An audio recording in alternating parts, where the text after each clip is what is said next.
We're inside, and our consultants are passing along a sheet. Please sign up.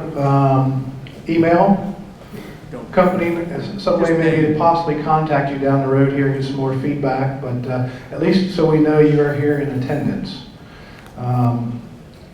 Again, so thank you, and with no further waiting, I think we've been waiting for this for a little bit, but Pat and Mike will, part of Brandstetter Carroll Consultants, will go through our final draft report and describe what we found out and how to move forward. Thanks, Rich. My name is Pat Hoagland. This is Mike Carroll of Brandstetter Carroll. And we're going to go through, pretty much present tonight what's in the draft report. The last slide has a website on it that you can go to and download the draft report, the concepts, and the PowerPoint presentation if you'd like. So you can take a look at all of that. Again, on the sign-up sheets, don't worry about the organization and all that kind of stuff unless you want to put it on there, but mainly just your name and email is the key thing we want.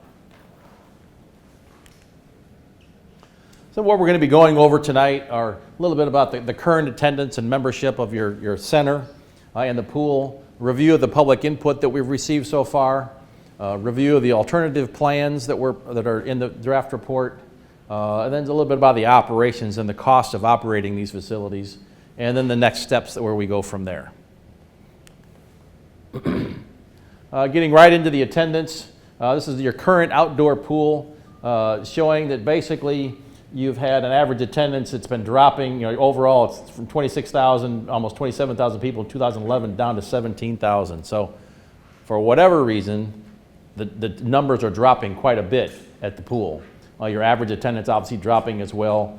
Some of your peak days are dropping as well, both in terms of the free days that the pool is open for anybody to come in, and then also the paid days. So your attendance is dropping, and that's a key factor. And that usually happens with age of a facility and in competition with Nelsonville and other more modern type facilities that are out there.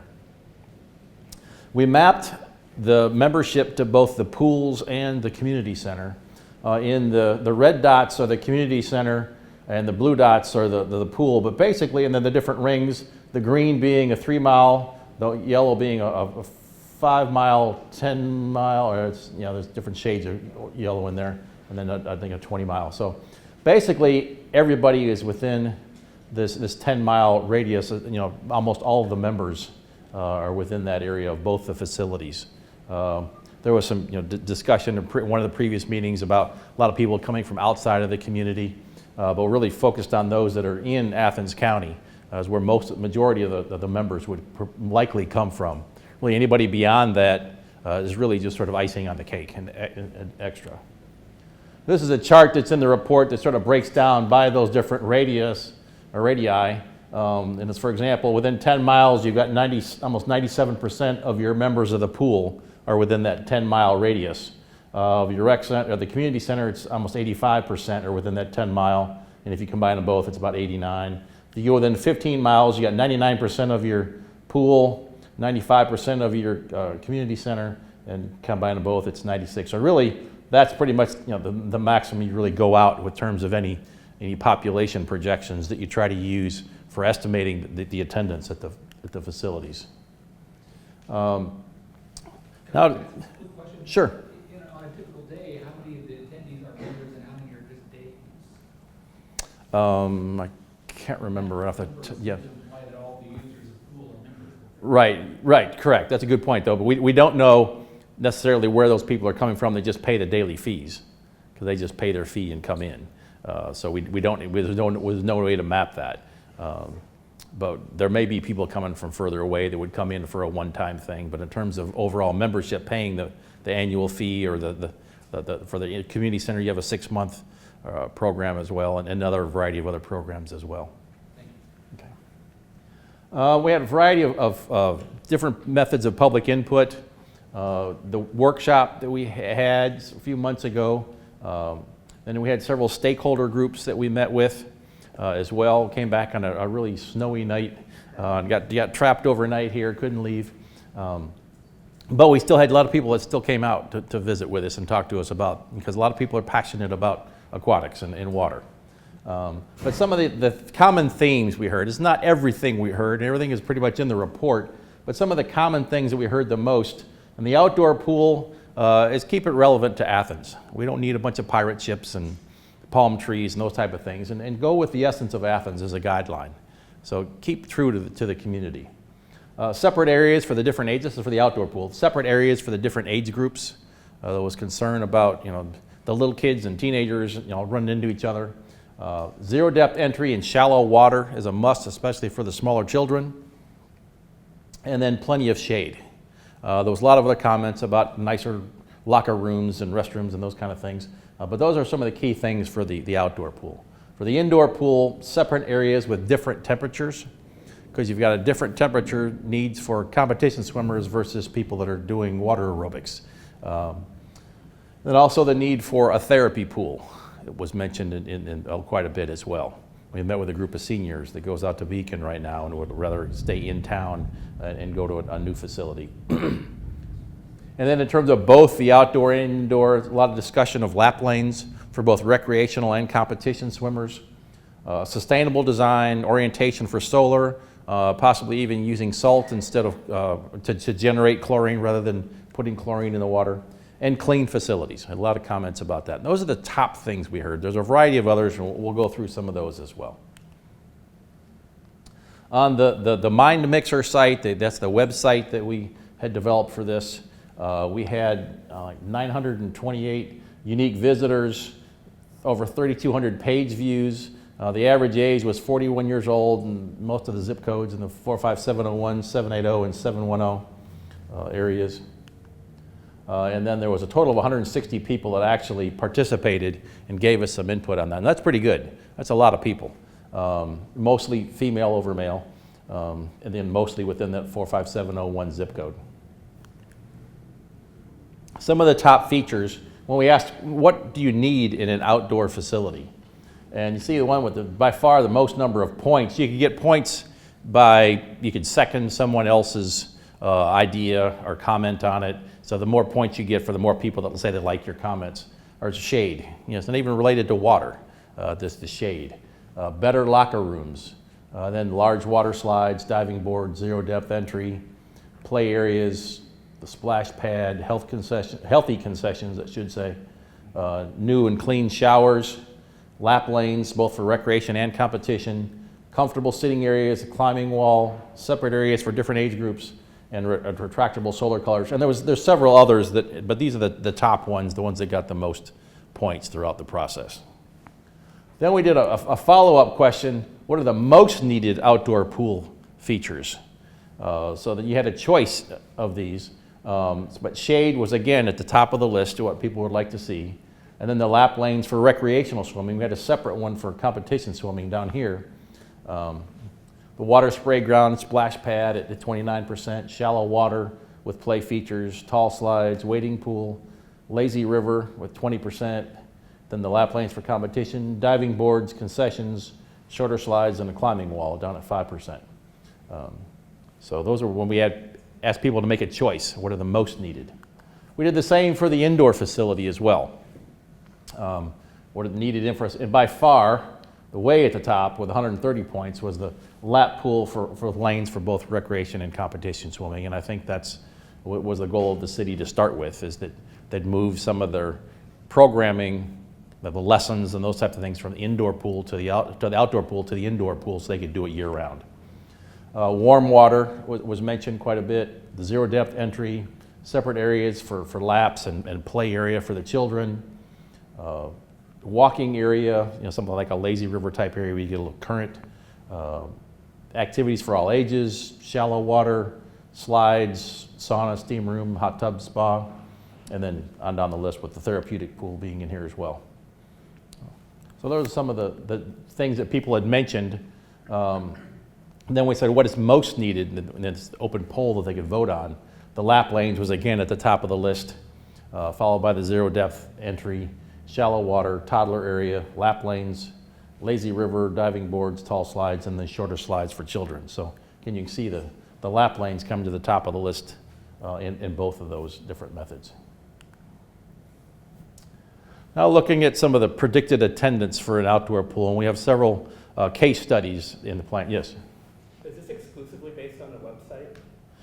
That one was, yes. Okay. This was, not just from the meetings that we had last time as well. It's very hard to use. Oh, sorry. The outdoor pool predicted attendance based on several case studies that we've done, looking at those populations primarily within that 10-mile area, but with a little bit within that 10 to 20-mile area.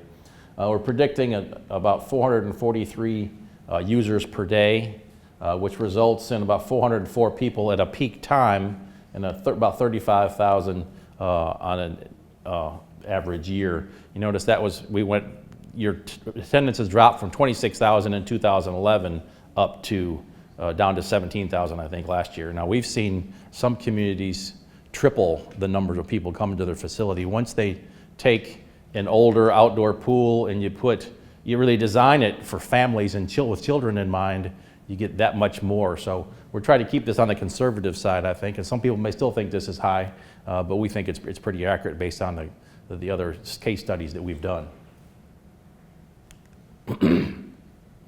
And at that size of a facility, you'd have about 8,000 square foot at 20 square foot per person.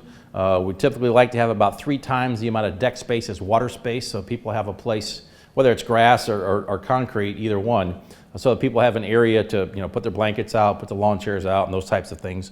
And typically, about 20% of the people are in the water, so the other 80% of the people have to have some place to be on the land. So we're trying to plan for that. Total of about 2.9 acres that we need. And in those population numbers, I want to point out, we've deducted from the Ohio University students that are not permanent residents of Athens County, because they wouldn't be your typical users in these numbers. And that drops the total population of the community down quite a bit. But we thought a lot of them are in, from what we're told, are in apartment complexes, if they are here in the summer, that have pools. So we really didn't plan too much on the OU students. But the ones that live here on a regular basis, we should. Were those numbers just for the outdoor pool? Yes, but we use those for the indoor pool as well. Okay. So the 2.9 acres is just for the outdoor? Oh, that's just for the outdoor, yes, correct. And the outdoor pool concepts, I think we got the outdoor ones first, yes. We've got 6 different concepts. We were originally going to do 1, but then there kept being questions, what if we did this, what if we did that, what if we had lazy river and not, what if we kept the parking lot that's there along State Street or not. So we looked at several different options at varying costs. But some of the features that you'll see in these are, I think they all have 0 depth entry and an activity pool for families. Some of them have a dumping bucket type feature or some interactive play feature. I think 1 or 2 of them has a vortex area, just an area with a little bench around it and it sort of spins around, just something that people can play with. Some of them have a family slide in addition to a taller slide, and these are very popular. I've got a bunch of pictures on my phone of my granddaughter at this one actually, and that's the son of one of our other employees. Some of them have a lily pad type bridge, something for teenagers and older kids to do. All of them have interactive play features. They all have a spray ground. There's a couple examples here of some types of spray grounds. This one is a freestanding one in a park, whereas this one is actually in an aquatic center. One of the nice things about spray grounds, or splash pads they're also called, is they can be opened before and after the pool. So you can open these up in earlier in May or in September on a weekend if you have hot weather. So you have to design it so it's on the edge of the facility to where you can fence it off separately. So you can, during the pool season, you enter it through the pool, and then the rest of the season you can open it outside. You don't need any staff in terms of lifeguards because there's no standing water. Question? On the pictures, they look enormous as far as acreage. Could you give some kind of indicator when you speak about any particular attribute, water guns, lily pads, whatever, what the surrounding acreage is, and then possibly compare it to what we have to adapt to here, so that by and large the public can get a feel of whether it's really feasible or not? Because some of that stuff looks like water theme park, not municipal recreation facility. Every one of these pictures you're seeing are municipal facilities. And size-wise versus the footprint that we have to work with? Well, again, this one is this is a pool the size. Actually, all these are about the size pools we're looking at here. You'll be able to see that on the. Well, we'll see the concepts when I show you those. Right now, I'm just trying to show you what somehow when I talk about some of these things, you'll understand what we're talking about, and when we talk about some of the features, and you'll see how they fit. Pool houses. One of the nice things about pool houses is it's a little different than designing a fire station or police station or a courthouse. You can have a little more fun, add a little more color to it, and do some other things. And they can be, more traditional type building with brick or a more modern building. Our thoughts here was again, keep with that essence of Athens concept, put some solar panels on the roof, and you take advantage of that area. There would be lap lanes at the outdoor pool, and how many varies within the different concepts. There's even discussions of if you have the indoor lap lanes that you don't have outdoor lap lanes, and then one of the concepts shows that. Or if there isn't an indoor facility for a while, then maybe you put more lap lanes outdoors. So there's different ways of looking at that. There's a couple of examples of water slides. We've done some all different sizes and shapes and colors. These are pretty large ones, but there's the smaller ones as well, but all municipal facilities. Climbing wall, you've got one now, and that's been popular. And then in the competition area, some diving boards and starting blocks for those areas. Shade, as you saw on some of the poles, a lot of people wanted shade, so there's a variety of ways of doing that, or the shade sails is one way. That can be actually over the water, not just on some of the land areas. So when you got your little kids in there, that they're out of the sun. Areas, shelter type areas, and even possibly solar panel shelters could be developed here as well to take advantage of the sun. And that's something that would be generating power year round. You wouldn't need it at the outdoor pool year round, but it could tie back in just like the parking area over here. One of the concepts has a lazy river. So those have been very popular. We see people using those of all ages, little kids, grandparents, everybody in between. We see people, especially seniors, walking against them with the current, before the pool's open. We've seen swim teams swimming, with the channel, against the channel. So there's a variety of things you can do with the lazy river. And then concession areas with some shade, umbrella types, or covered. The plans that you'll see on all of them, we're showing even bigger than this, an area extended out over at both ends of the building where you could have it as a shade area. The staff pointed out that, if it rains, that people need a place to go. So we wanted to have that. And the fabric type shelters just don't do that very well. But to have an area that could be used as with cover. Again, there's 6 plans, and this is the largest of those plans. And just orientation, this is State Street. This is the playground here. I think the basketball court's here. The inline skating rink is here. The community center is right here. This is East Park Drive right here. In most of these concepts, because there's a lot of congestions here at the entrance to the community center, we're moving most of the traffic for the pool, the outdoor pool, up to East Park Drive and coming around and parking in the back area here. In this concept, we've gotten rid of the parking lot in the front and opened that up to the street. Now some of the other ones, we've kept that parking just to look at that and to save those 70 spaces. And this one you see on the south side of the site, the pool house, again, on both ends would have a shade type shelter. There, your concessions would be over here with a shade shelter.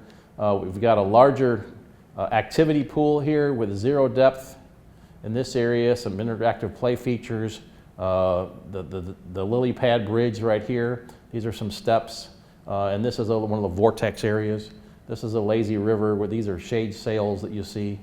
And then we got a lap pool with a diving L off to the side of that. And this one just has 4 lanes on that one. The spray ground is here, so it relates well with the playground, especially in the before and after the season, right on the edge. So you can open that up separately. We got the pump house, filter room right here, so it's easy access for deliveries. And then there's also a slide with a separate plunge pool in this area. This is, of all the concepts, this is the most expensive because they had the most water and the most pavement and everything else. In concept 2, we got rid of the lazy river, so there's more green space in this area. But most everything else is pretty much the same. We still have all the parking on the back, still the large spray ground, and kept the other bodies of water. So basically, the main difference is we've added a family slide over on this side and taken out the lazy river. So that wider slide, the purple one that showed up, is added to the facility. Concept 3, somebody had mentioned in one of our earlier meetings to connect the pools from the plunge pool, we call it, for the bottom of the slides, to this. So this really becomes, with the lap lanes, the diving boards, and the slides, sort of your older kids area or adult area, and this is for your smaller kids, and then you've got the spray ground for your real smaller kids and others. Yes? In these three, what's the depth of the middle pool, the round? It's just about 2 feet in the middle of that. So neither the first one nor the second one nor this one seems to have into account kids that are aged 6 to 12. Because those are not adults for that pool, and those are a little bit for a shallow pool. Right. Well, you'd have the lily pad area. It probably gets down to about 3 feet in that, and then into this area. I need a pool that gets to 4 feet, something like 3-4 feet. Mhm. Because I mean, it's a kid that is 7 years old. My kid is 4 feet tall. Right. And he plays the whole time in the shallow end of the pool here. So, I mean, I am just saying, and I don't think I am the only one, that these designs are missing the big body of water that is not deep, that is not meant only to swim in, but I don't know what my kids, I don't know what my younger son will do in this place. Well, this goes to 3 feet, and then this is at 4 feet and deeper here. So you got that. Other than the between 3 and 4 feet, you might be missing. And this area wouldn't just be for lap swimming all the time. You could even set that up with volleyball. I've even seen some where they put little nets at the end for polo. If you offer in the facility a lap pool, and I think it has to be a lap pool. Mhm. I mean, that place is going to be always taken by laps. So, I mean, unless the pool is rented or especially I don't know, meant for an activity, the pool lanes are not something that you put when you want and you take. I mean, it's something that is offered like, I am going to the pool because there are 4 Mhm. lap lanes that I can use from this time to this time. So, I mean, I don't think that pool like that is an option to play because that space is going to be taken. The same thing that the diving, if it has people diving, Right. it's not a It's space just to the one play. person diving, right? Or diving and climbing wall in those. But you maybe have 2 lanes that are open for the public for laps, and the rest of it is for play. So there's just ways of managing that as well. Yes. Go ahead. Well, first of all, we already don't have enough lap lanes. 4 is not enough in the first Right. place. And there's no real way for adults and children to casually interact through connected pools. You have to move. If an adult wants to be by their kid, they have to move to the other pool to do it. There's no way to go back and forth, and there's no way for kids to just kind of casually go from the water slide back over. The need for different areas is one thing, but the lack of connectivity between them is segregatory. It's segregating the adults from the children with no way for them to really interact without getting up and going to a separate pool. It seems. Well, we've got them all connected together in another option. We've got 3 more options to go yet. Okay. So, let's look at some of those. Again, here's one where we've got the lap lanes and the diving and the area separate. You've got a 0 depth and then the slide coming in. So you've got that. You come out of the slide, you can go into the main pool with some interact in here, and then the spray ground up on the side. This one actually keeps the parking along East State Street, faces the bathhouse towards East Park Drive, and has some additional parking in the back. So we're sort of changing the orientation of this one a bit to see how we could still keep some of this in this area as well. So this has got a larger body of water here, but simpler shape than some of the other ones. Yes. What's the depth of the lap lanes? Is it going to be a consistent depth? It's not going to go. It can vary because you're going to be deeper at the end where you've got the diving board. So You you won't be able to walk the lanes. The lap lanes, yes, The yeah. lap lanes, you will not be able to. Well, and under the, under. it's not going to be above your head.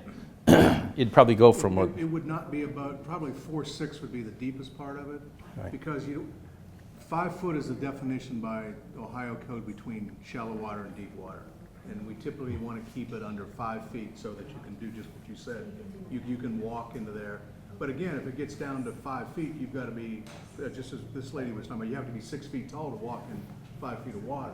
So I mean, these are all detailed decisions, and I'm just giving you general figures. Right. But I'm going to say it's probably ranging from 4'6" at one end to possibly 3'6" at the other side. I see, so you'd be walking in one lane starting at 3'6" and ending up at 4'6"? Yes. correct. Yes. So if you're 5 feet, Well, yeah, if you're 5 feet, you're going to have to swim some portion Right. of that. Right, yes. On this lap lane, you're talking about 3'6" at one end? Yes, Well, that's kind of shallow. A lot of people, they're not gonna wanna flip very much at all. You're gonna force them. 3'6" is a difficult flip turn. Right. You know, but in this situation, there's only 4 lap lanes there, so you can't consider this a competition pool in terms of, you know, you don't have an 8-lane or 10-lane pool. I'm talking just about a lot of us flip at the end of it. And, Well, I can do yeah. it 3'6", but hey, it's kind of tricky. You might, right. we they don't wanna do it. Yeah, Sir, I promise you, when you build this, you will spend more time talking about the depths of the exact depths of each part of this pool than anything, because it's always a question of who we're serving, because at 3'6", if you increase that to 4 foot, then you go back to, you have to be 5 feet tall in order to be in that pool. and that gets to her point, you kids can't play in it You then. can't, so. yeah, so. But- there's one of the goals- always a lot of discussion Yeah. and compromising made when you decide how deep your pool is going to be. Yeah, but one of the goals was that the indoor pool would have the lap lanes designed for the, you know, for the serious lap swimmers would be the indoor pool, indoor facility. Yes. In the lap lanes, both in the aquatic center at the university and in this pool, you really don't see a lot of children in them anyways. They usually don't hang around in them. Mhm. So it's, Well, and the indoor pool would be open during the summer as well, right? You're correct. So if you're like a serious lap lane user. You'd have the indoor facility as well, if it's built, right. Yes. Does this outdoor pool with the lap lanes have the diving blocks, or are those just in the indoor pool? No, they could be at the outdoor pool as well, but that'd be on an end that would be at a deeper end. You wouldn't have it on the 3'6" end, you'd have it on a 4'6" end or, They don't dive too deep. right. Yes, Well, the diving blocks should not be up when you're not doing competition. right. Recreational swimmers have no business jumping off diving blocks in the pool. In I mean, I fact, agree they with can't dive into the pool. You Right. can't dive into the pool, period, unless you're on the board. So the competition blocks are only out when a competition team or a meet is going on with people who know how to dive into the pool. Right. Okay. Okay. Yes. has the concept of a higher dive also been taken off the table? The high dive at the university is great. Yeah, I think pretty much decided early on that the city didn't want to have a 3-meter board. I don't know that the insurance will support us on that, because it's recreational swimming, not competition, but it's Right. probably needed for diving. That's the same with the diving boards. You know, you wouldn't do a competition level diving board outside typically because your general public just doesn't know what to do with those. They're too springy.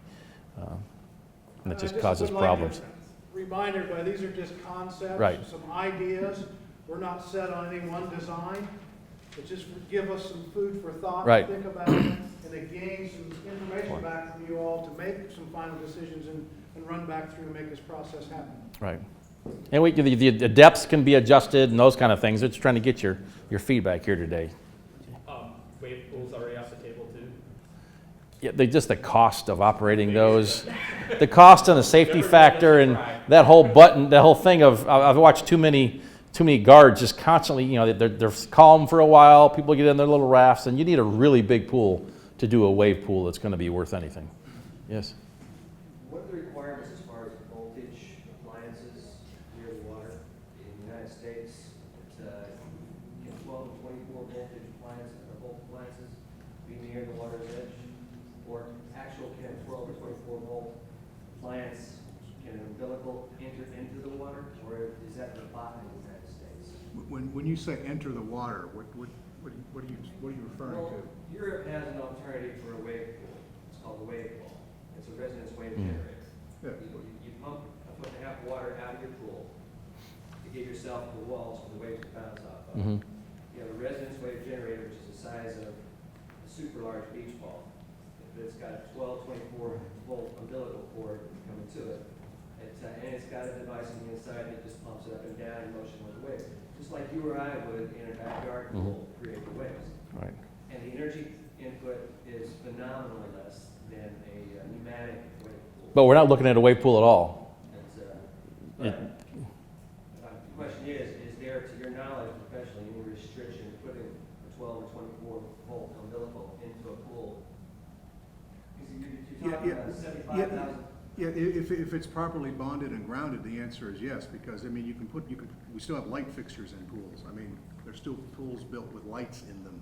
So, I mean, it's not something we recommend just from maintenance, but yes, the answer to your question is yes, that could happen.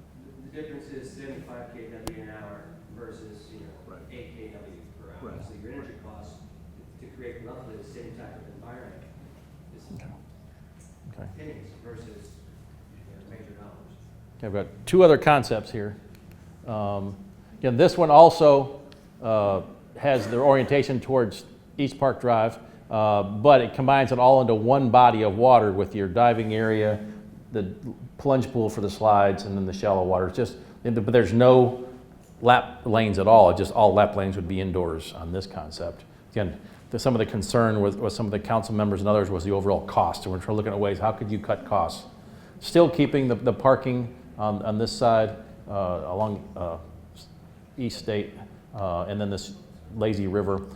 Should point out that the existing shelter that's there on the earlier concepts that go all the way out to East State, that would be inside the pool fence. So that shelter would get mainly used just by people, rentals during the pool use. Whereas on these ones where we keep the parking lot, that'd still be just like it is now, open to the general public. Yes? So I guess I would like to comment on the fact of both the outdoor and the indoor statistics you put up initially.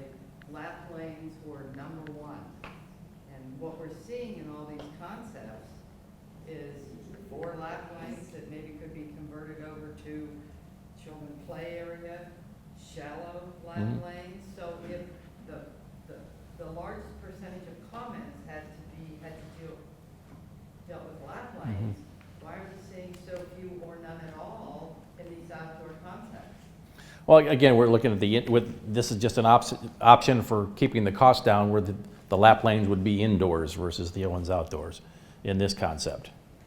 That's why there's 6 of them, because it's a matter of you picking and choosing. And we can do, in any of those other concepts, we can widen that up to 6 lanes, 8 lanes. It all just impacts the costs, it impacts the operations and those kind of things as well, but we can change those all to more lap lanes. There's plenty of room out here to do that. We go to the last one. Again, we oriented basically the same pool again, but oriented towards the south with the larger parking lot in the back end, the spray ground over near the existing playground area, and then the one continuous body of water there with the slides and the lazy, and then the zero depth entry here, and keeping the parking lot where it is. And no diving. That one, yes, no diving well on that one as well. Just, again, looking at how we could reduce costs on these different ones. Yes? Two things. First of all, are these just concepts that are like you're going to select firmly from one of these and then modify it, or are there still other options like different designs? Well, there's a lot of different designs, and right now we're just trying to see what fits on the site, what features should be there, and then the actual shape and the orientation of the buildings, which ones you prefer, whether it's facing towards the south or facing toward the other side. So it's all just it's on paper now, so we can our study is to look at just the needs analysis and the assessment of what could be developed, and then it's a matter of actually getting to the design. So it wouldn't necessarily be one of these that they're going to pick and say, yeah, go with it. It could be a combination of these. It could be a totally different shape in the end. Should we be saving a lot of these comments about that? Yeah, if we could. Yeah, just tell us what you like. Yes. If you're gonna build an indoor and an outdoor pool, is it gonna be something where first you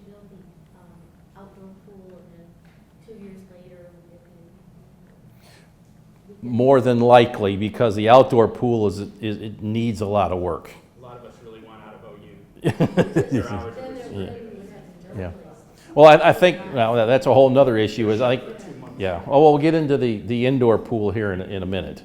The footprint on your outdoor options, 5 or 6 options, is that pretty much, I didn't see any vegetation except for grass?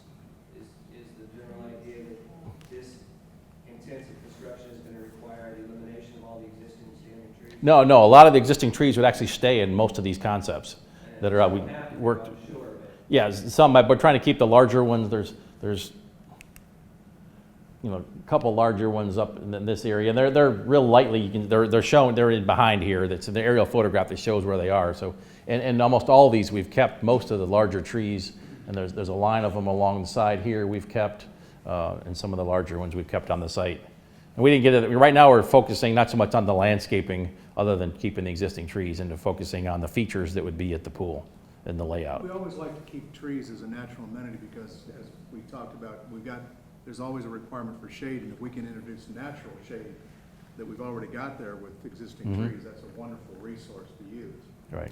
it's a visual obstacle, it creates a completely different mindset, one or not the other. So, it's looking at asphalt and concrete high rises, or looking at a park with green space, which are two different universes. Right. Okay. And in the plan, you'll see this is a comparison table of those different options, 1 through 6. The activity pool sizes, some of the features, and the numbers, and then the costs go from $6.8 million on that first one down to $4.1 on the bottom one.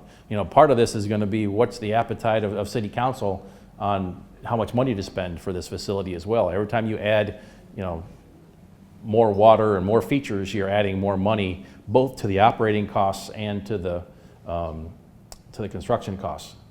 So that's something. And these are just construction costs. There's other permitting and the design costs and other things as well that go along with those, and the equipment that the city would have to buy, the furnishings and the computers and the lawn chairs and all those type of things on top of these mounts.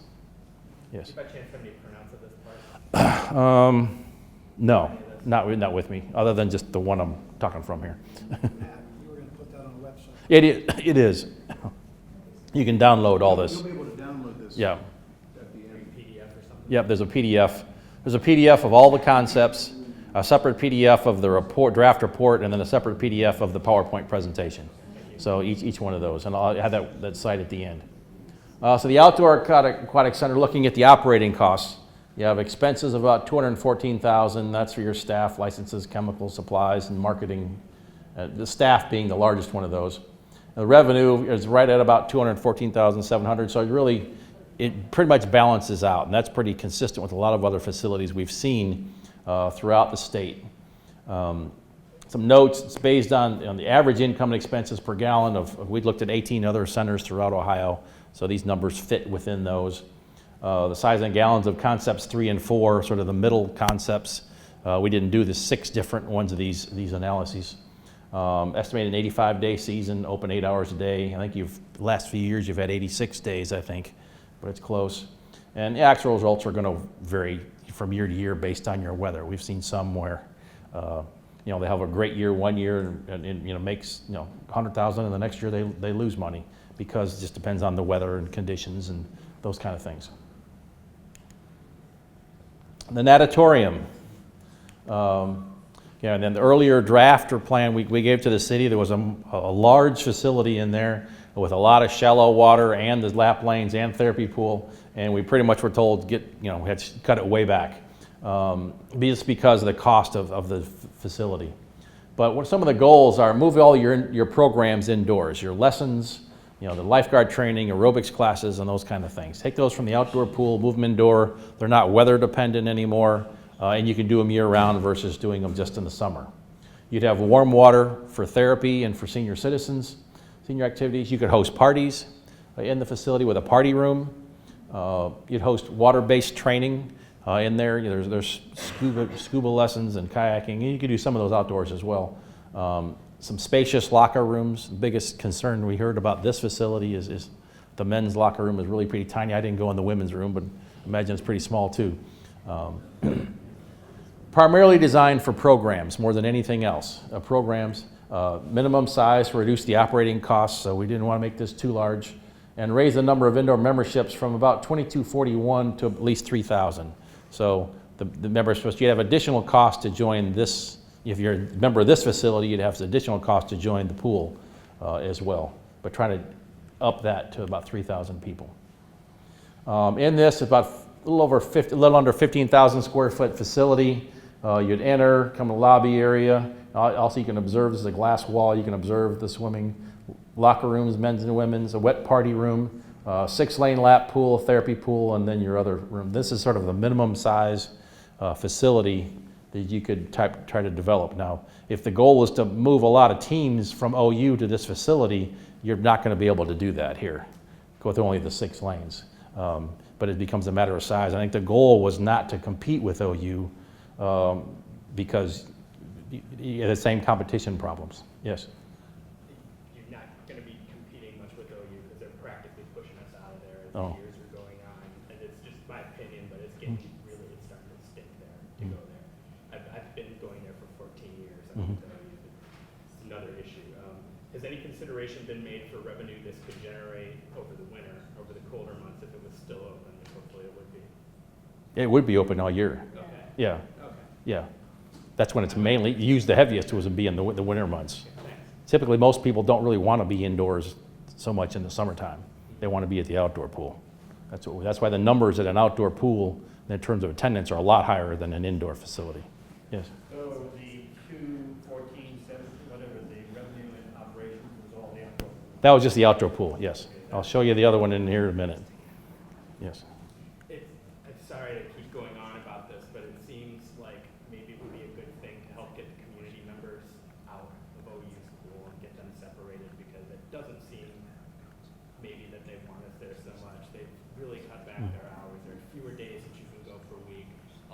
There's no parking during the day. You might as well not even go during the day. It's a waste of time and money to get a membership almost at this point. And that might just be my opinion, but that's why I'm bringing it up again. I hope other people are noticing if they need to. Rich, you're in the process of working with OU on their campus plan and their facilities plan, and they're looking at changing some of the aquatics out potentially. You want to explain that at all, or just what's going on? It's still in early stages, but here in about 3 weeks, I'll attend 2 days of workshops and tours and discussions about what's going to happen with OU's recreation programs, the aquatic center, bird arena, golf course possibly, and all their outdoor spaces where they run intramurals. So at this point, I really can't make any speculations. Are any of those open to alumni to attend? I don't know. I'm not sure. I could make contact if you want to email me and find out if those are open for the general public or not. But, Thank you. some of the other workshops, it seemed like they were open Yeah. to the community. Yes. Are you going to show us where the location of the proposed? Yes. Yes, I am. Actually, several potential locations. In this slide right here. Because that's one of the reasons that there's so many questions about the indoor facility, and as you see in a minute, it costs a lot more to operate it. But it could go, we looked at one location. Location A is right behind, where the tennis courts are, which you have to relocate the tennis courts. B is basically where the roller hockey rink is located, right behind there, so you could have some connection between the existing center and this facility. C is basically the other end, and this would have a little more relationship to the outdoor pool if you put it there, and that's about where the basketball courts are right now. Then F is down where the sand volleyball courts are now, and that'd be south of where your parking lot would go. This one would require a lot of fill. The closer you get to the river, the more fill you need, so we don't think that's a good one. One was, and you'd have to rechange the configuration a little bit, was where the maintenance building is right now, getting all that stuff out along the street and locating it there in the front, or in the location where the Visitors Bureau is right now, and relocating that. But offices overlooking water. But those are some different locations. We also looked at one of putting it right where the playground is, right at the end of the building, but that's pretty much blocked your view from State Street all the way back to the back of the park, and really the playground was important, and the city's going to be putting some money into that playground and the surfacing and the equipment there, and it has a good relationship with the center and the activities that take place in this center, so we didn't want to remove that playground. Yes. So in any of these choices for locations, like, for example, location A or C, you were pretty much sitting it down on either the tennis courts or the basketball courts. Would those things be moved somewhere else? Yes. Either this property or across the road here or somewhere we'd relocate those facilities. Including roller hockey thing? Yes. Okay. They would be, and then we'd have to fill this area quite a bit to get it up out of the floodplain. So there's additional cost to really all these, other than the front locations, all these other locations would require some fill. This wouldn't have too much, but there's some, because by the time you get back to the tennis courts, those are lower. So all these would require a good amount of fill. Yes? A number of us said at the public meetings that we would like to have it close to the community center with a corridor connecting the two so we could go from one group of exercises into the swimming area. Right. Is that feasible? And would that be that middle blue, the middle pond? This one you could do that. You could have a corridor, or actually you could develop a corridor from the back end to here, but it's coming out of the back of the gym, so you'd have to develop a corridor on the outside of the building, a long sort of tunnel type of thing that you'd have to develop there to do that. And then you'd have, this one is easy. You could do it relatively well at that one as well. But then this whole facility is pretty much hidden back behind. The parking, you'd have back here, so you would have parking relatively close, but you'd have to walk a little bit. Yes? You had a projected expense of $214,500 roughly of cost for the outdoor facility, and projection of income that was just slightly higher than that. What is our current cost of operation in our current? It's a lot less than that, actually. 100, yeah. Yeah, and the degree to which we have to supplement it because it's not covering the cost? We're pretty close to, we're pretty close. We're within $5,000 to $10,000 every year. Last year we were a little bit ahead, year before we were a little behind. It really depends on what the weather is. Right now, we're taking a beating because of the rain, but we get pretty darn close. And the numbers we used are, compared to a lot of other the newer type family aquatic centers, and again, the staff is the biggest thing. You've got some more lifeguards needed at some of these facilities because you've got the water more spread out. With that, some of the features that would be in that, the aerobics class area, the lap pool, therapy pool, a couple of therapy, so this is a pretty small one here. It would be a little bigger than that, but the idea is have a warm water therapy pool that you could use there. The expenses. Again, looking at several other facilities, there aren't that many standalone municipal natatoriums around. Most of them are part of larger recreation centers, or that are most cities have. There's a few of them out there. So we compared it to a lot of recreation centers, but based on the expenses at those, you'd have expenses of about $456,000 annually, but a revenue of only $324,000. Based on the amount of programs that you could offer in there. And that's pretty aggressive on the number of programs and raising the cost of some of those programs as well. And then your budget impact is $132,600 negative annually. So you'd lose that.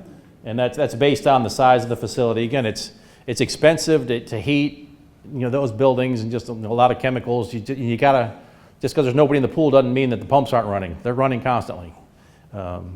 So that's just based on the number of facilities. We looked at several, 5 other case studies, and the average cost recovery from fees was about 74% in that range.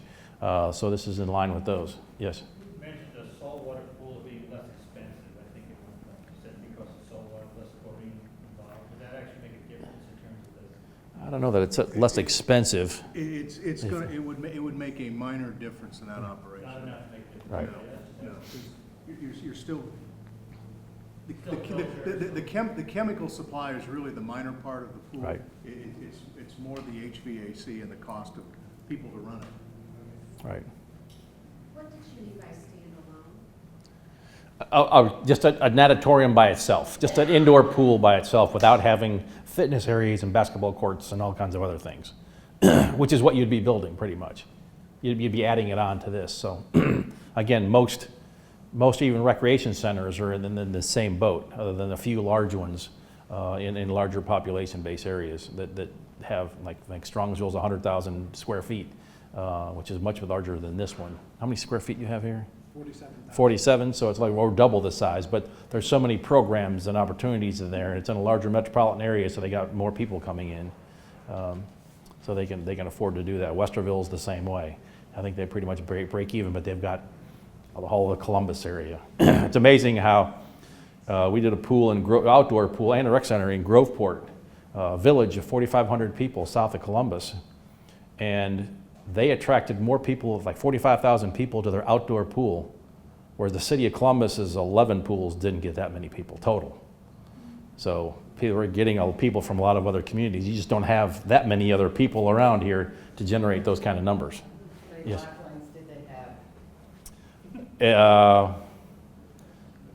West Lakes, I think, got 8.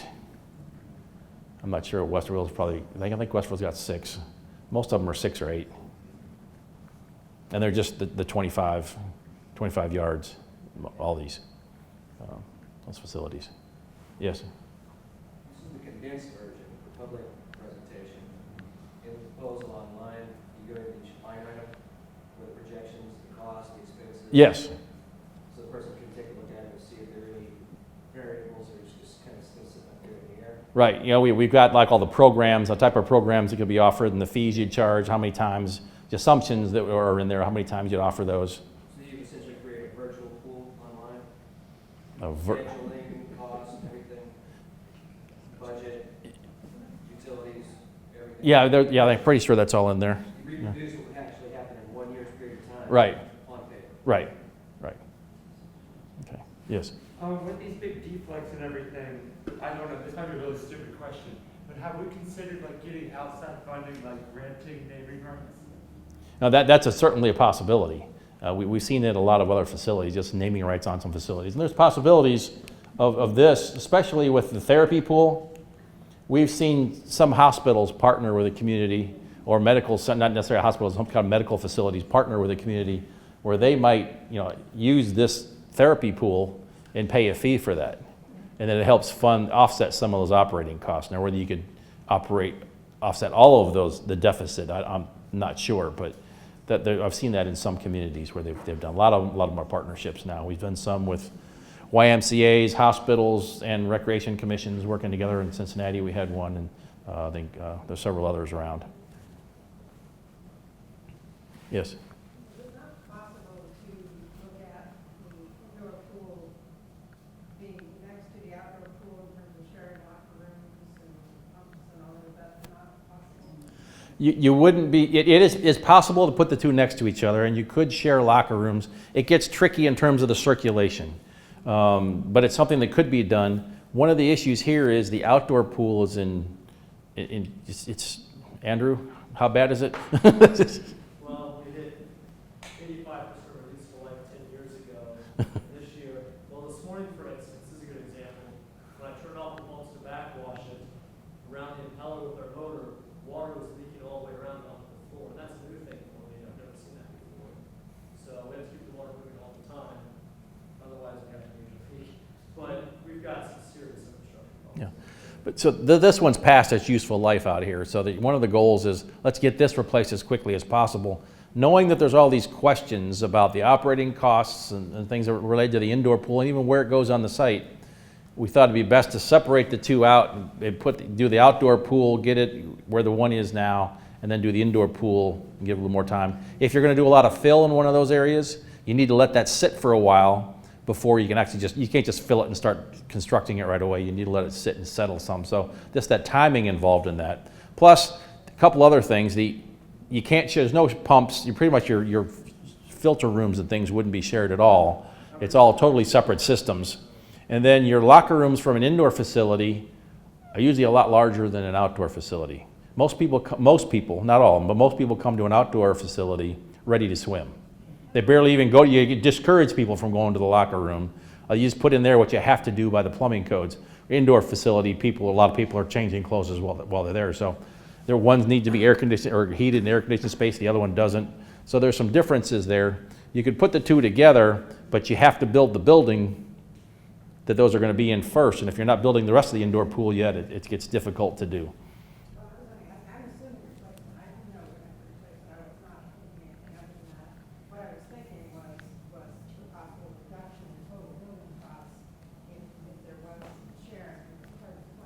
Mm-hmm. Yeah, there probably could be some reduction. I don't think it's going to be a tremendous amount, but, and then you got to look at how the people that are, there could be different membership rates or different memberships going to the indoor facility versus the outdoor facility, or maybe it's combined, we're not sure yet. So right now, we just got them sort of separated. Yes? The word, since the get-go is being renovated, the outdoor pool, Mm-hmm. what percentage of the existing pool is going to be renovated, and what percentage is going to be demolished? Or is it completely 100% going out, the only thing that's going to be salvaged is the builder, and start from scratch? Or is someone going to try and salvage part of that existing outdoor facility?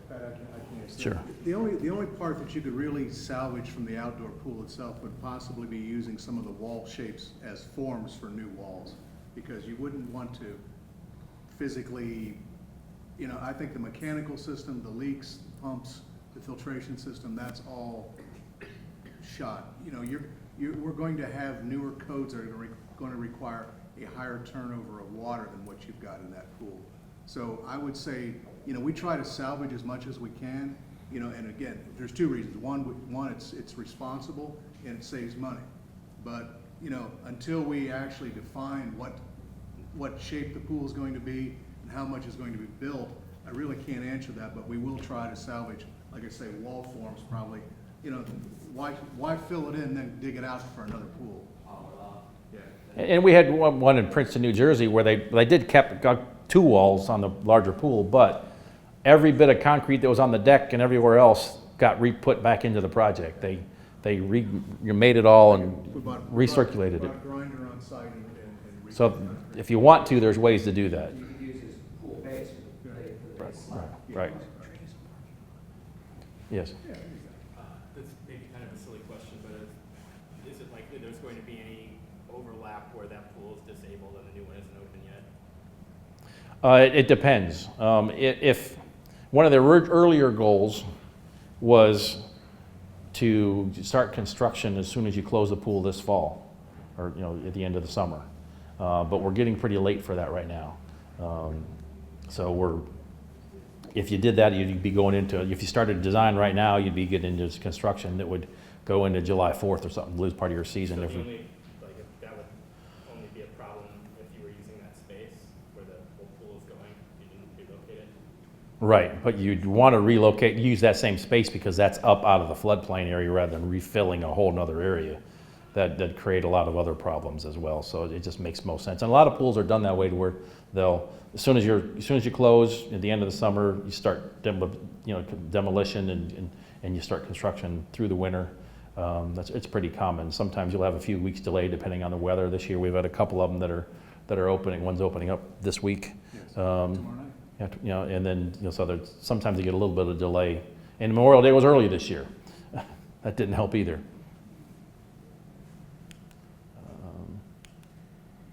So just knowing that number, there's some questions for the city to look at, and we're looking for what your all thoughts are here tonight. So what your comments that you make tonight, City Council will be looking at and see how we want to address that. Some methods to reduce the impact on the city's budget, reduce the operating hours of the indoor facility, increase the number of programs, but we got to, it's going to be basically depend on market and how many people are going to want to join those programs. Consistent and aggressive marketing, something that a lot of recreation departments never get enough budget to market, to be really consistent with it. And then increase program and membership fees. But there's a critical level to where if you increase it too much, then the numbers drop because people don't want to join. We saw that in one community where we did a feasibility study, but we didn't do the final design. They didn't design what we said they should design, and they didn't charge what we said they should charge. They charged a whole lot more, and the numbers were, they blamed us because the numbers they weren't getting the number of attendance. A few years later, they dropped the fees to where we recommended, and the numbers were right on the money, right on the predictions.